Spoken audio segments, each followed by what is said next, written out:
talking, I go la la la la la la la la la la la la la la. Всем привет! Новые подписчики просили, чтобы я сделал подборку по сортам, какие лучше всего сорта винограда садить в Беларуси. Ну, смотрите, вывод по этому году. Значит, я сделал такой небольшой опрос среди коллег виноградарей. Ну вот, по этому году, тяжелому году, который, в принципе, выдал кучу сюрпризов, выдержали немногие сорта, но есть очень надежные, которые, как себя показали. Значит, смотрите, первое место, как всегда, Аркадия. Это популярный, довольно старый уже сорт одесской селекции. Значит, вообще беспроблемный в наших условиях. По центральной Беларуси, в принципе, ведет себя очень хорошо. По северу, ну, есть вопросы, поэтому в идеале садить, конечно, у пристенка.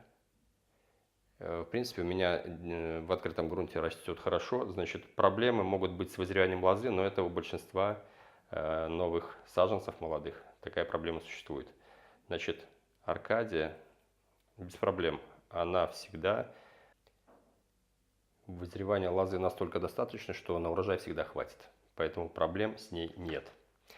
Значит, классика жанра кадрянка, ну, скажем, в большинстве случаев ведет себя хорошо. Но не в моем случае. Мне кадрянка лично не нравится. Но большинство за кадрянку. Ну, может быть, еще то, что у меня кадрянка 218. Хотя говорят, что, может, такой и не существует. Не знаю. Но я брал свою как кадрянка 218, меня она не устраивает. Проблема с вызреванием лозы. Кадрянка у всех моих знакомых ведет себя хорошо. Лора, тоже классика жанра. С вызреванием лозы проблем нет, с созреванием ягод проблем нет. Поэтому тоже садите. Не вижу с ней проблем. Значит, из новинок Прима Украины.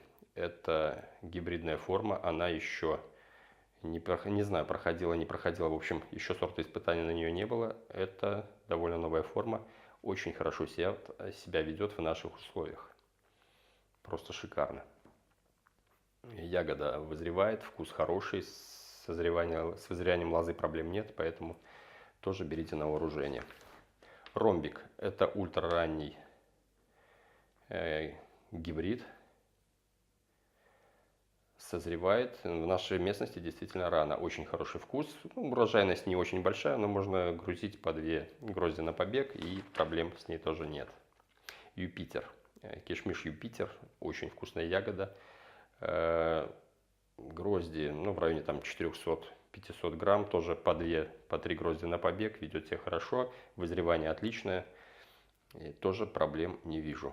Может подхватывать, кстати, милдзю, но при стандартных обработках, как в принципе при всех сортах, которые могу как бы порекомендовать, профилактику никто не отменял. Кишмиш 342, довольно старый сорт, ведет себя хорошо, созревает. Он каждый год созревает в моих условиях 15 августа. Единственное, может быть, засада с треском ягод, но если подкармливать кальцием, проблем с ней не будет. Аладдин. Значит, Аладдин, у себя я его еще не пробовал, у меня сигналок даже не было, но мои друзья, знакомые очень его рекомендуют, ведет себя очень хорошо, тоже проблем с ним нет. Атос. Атос, черная ягода, альтернатива кадрянке, более ранняя, тоже советую, рекомендую ее к выращиванию в наших условиях. Элегант. Элегант мне раньше не очень он нравился, но в последнее время я начал его минимум грузить, и он начал выдавать бомбезные большие грозди. По вызреванию лозы вообще проблем нет. С созреванием ягод он примерно начало сентября, ну, до середины сентября может созревать. Вкус у него такой чернично, с легким мускатиком, что-то такое, ну, непонятный, но приятная, нежная ягода. Тимур розовый, тоже довольно стабильный сорт. У меня его нет, но мои знакомые его выращивают, говорят, очень классный. Кишмиш красный. Красный мускат, Легкий у него мускат, не сильный, урожайность небольшая, но беспроблемный. Галахад. По Галахату я лично ничего не знаю, у моих знакомых есть, они довольны, как бы стабилен. Хамелеон. Мускат. Тоже как бы я о нем ничего не знаю, но знакомые очень довольны. Байконур. По Байконуру неоднозначное мнение, скажем так, 80% говорят, что без проблем, остальные как бы 20% возникают проблемки с созреванием ягод. Но я думаю, в центральной Беларуси это северяне не очень довольны, по центральной Беларуси и по югам проблем с ним быть не должно. Это новая форма, еще не испытанная, но по новым формам есть всегда риск. Поэтому смотрите. Мальчик с пальчик. Я его видел у Дмитрия Ляшкевича. Прикольный, симпатичный, но он им доволен. И по отзывам слышал, что хороший сорт и хорошо набирает кондиции свои. Подарок не святая. Тоже мнение неоднозначное. Ягода хорошая, розовая, яркий мускат. Не сильный, но такой умеренный. И проблем с ним тоже быть не должно. По этому году, у большинства он повел себя неплохо. Талдун – это новая гибридная форма. Он похож на дубовский розовый, но по отзывам он вкуснее, лучше и проблем с ним меньше, чем с дубовским розовым. Поэтому тоже берите на вооружение. Рута. Про руту я лично ничего сказать не могу, но знакомые рекомендуют. Рута к выращиванию в условиях Беларуси. Изюминка. Изюминка тоже неплохой сорт. Если я не ошибаюсь, у нее есть мускат. Поэтому тоже знакомые мои рекомендуют. Кишмишатика. Очень хороший кишмиш, черный, но теплица. В открытом грунте у нас ему не хватит, возможно, тепла. Поэтому смотрите. Нера. Вкусный, стабильный, как бы без вопросов. И многим понравился в этом году кишмиш Афродита, как бы чуть ли не в лидерах, поэтому тоже рекомендую к выращиванию. Вот это условно тут 22 сорта, на которые можете просто обратить внимание. С чего-то надо в любом случае начинать.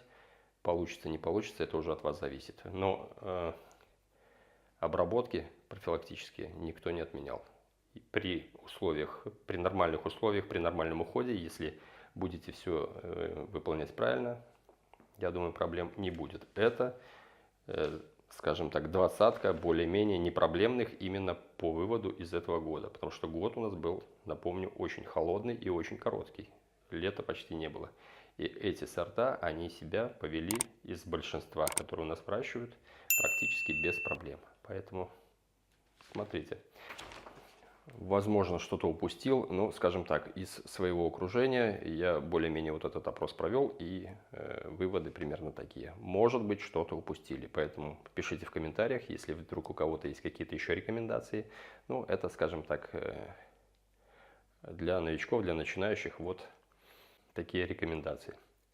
Поэтому делайте выводы. Все, всем удачи. Просили еще снять обрезку, если сейчас немножко приболел, если позволит время и состояние, возможно, сниму еще обрезку. Все, на этом все. Подписывайтесь на канал, ставьте лайк, подписывайтесь на мой второй канал, так как сейчас на улице серость, там вы немножко увидите солнышко, поэтому ссылка будет в описании. Все, на этом все. Всем удачи, всем пока.